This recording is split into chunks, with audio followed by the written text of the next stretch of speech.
నామానికి మహిమ కలుగుగాక. ప్రియ దేవుని బిడ్డలారా, ప్రతి ఉదయకాలం ఈ దినం దేవుని వాగ్దానం చూస్తున్న ప్రియ దేవుని బిడ్డలందరికీ ప్రత్యేకమైన వందనాలు. దేవుని బిడ్డలారా, ఉదయకాలమే ఈ రీతిగా కలుసుకోవడం ఎంతో సంతోషం, ఆనందము. కాబట్టి ప్రతి ఉదయకాలం దేవుడు ఏ వాగ్దానం ఇస్తున్నాడో ఆ వాగ్దానం బట్టి నడుద్దాం. ఈ దినం దేవుడు మనతో ఏం మాట్లాడబోతున్నాడు చూద్దాం. మార్కు శుభవార్త 14వ అధ్యాయము 9వ వచనం చదువుకుందాం. సర్వలోకంలో ఎక్కడ ఈ సువార్త ప్రకటింపబడునో అక్కడ ఈమె చేసినది జ్ఞాపకార్థంగా ప్రశంసించబడునని మీతో నిశ్చయముగా చెప్పుచున్నాను. ఈరోజు దేవుని బిడ్డలారా, యేసుక్రీస్తు ప్రభు వారే స్వయంగా ఈ మాటలు ఇక్కడ తెలియజేయడం జరుగుతుంది.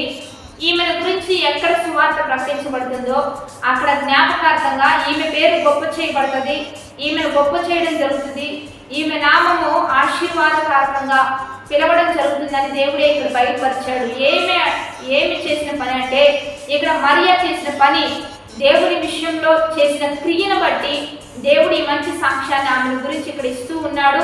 కాబట్టి దేవుని బిడ్డలారా, క్రియలు లేని విశ్వాసం మృతం అని వాక్యం సెలవిస్తుంది కనుక మన క్రియలు కానీ మన ప్రవర్తన కానీ ఈ దినం అంతా కూడా మంచిగా నడుచుకునే విధంగా, దేవుడే గొప్ప చేసే విధంగా, దేవుడే గర్వపరిచే విధంగా మన ప్రతిదీ కూడా దేవునికి అప్పగిద్దాం. దేవుని చిత్తానుసారంగా నడవడానికి సిద్ధపడదాం.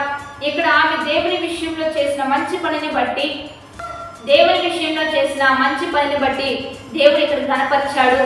అత్తరు తీసుకొని ఆయన పుయ్యడం, ఆయన పాదాలు కట్టడం, అది ఎవరు చేయలేని గొప్ప పని చేయడం బట్టి ఆమె ఘనతకు ఎక్కించబడింది. కనుక ఈరోజు దేవుని బిడ్డలారా, మీరు దేవుని పట్ల చూపించే ప్రేమ, ఉదయకాలపు వాగ్దానం, ఉదయకాలపు ఆరాధనలు, ఎనీ టైం దేవుని స్తుతించడం, దేవుని నామ మహిమార్థంగా నడుచుకోవడం, దేవుని చిత్తానుసారంగా నడుచుకోవడం, ఇదన్నిటిని బట్టి దేవుడు మిమ్మల్ని కూడా గొప్ప చేస్తాడు, మిమ్మల్ని కూడా ఆశీర్వదిస్తాడు.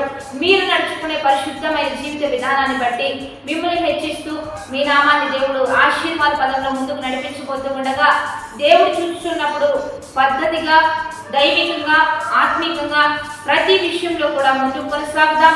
వాగ్దానాన్ని బట్టి ప్రార్థన చేద్దాం. పరిశుద్ధుడా, మహోన్నతుడా, గొప్ప దేవ, ఈ దినం మీరు మాకు ఇస్తున్న ఈ బలమైన వాక్ వచనాలను బట్టి నీకు మహిమ.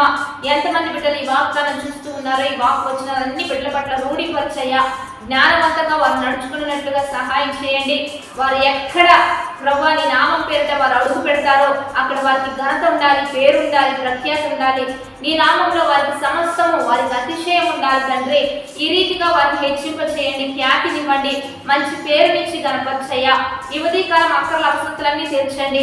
గర్భఫలం లేనివారు, భూఫలం లేనివారు, పాడి పశువులు, దుక్కిటెలు, గొర్రెల మేకల మందలన్నీ దీవించి నీ నామానికి మహిమ తెచ్చుకోమని బాటేస్ మ్యారేజ్ చెప్తున్న వారికి దీవెనలు, శుభములు ప్రకటిస్తూ ఈ వాగ్దానం అనేక దీవెనకరంగా మార్చమని ప్రభు అయిన యేసుక్రీస్తు నామం పేరిట అడిగి వేడుకొని ప్రార్థిస్తూ ఉన్నాము గొప్ప తండ్రి, ఆమేన్. కాబట్టి దేవుని బిడ్డలారా, 10-20 మంది షేర్ చేస్తూ, మంచి లైక్ చేస్తూ, మంచి కామెంట్ చేద్దాం. పాస్టర్ యెహోషువ జేపీఎస్ చర్చ్ అనేటువంటి యూట్యూబ్ ఛానల్ ఉంది, సిస్టర్ సౌమ్య అనేటువంటి యూట్యూబ్ ఛానల్ ఉంది. సబ్స్క్రైబ్ చేసుకోండి.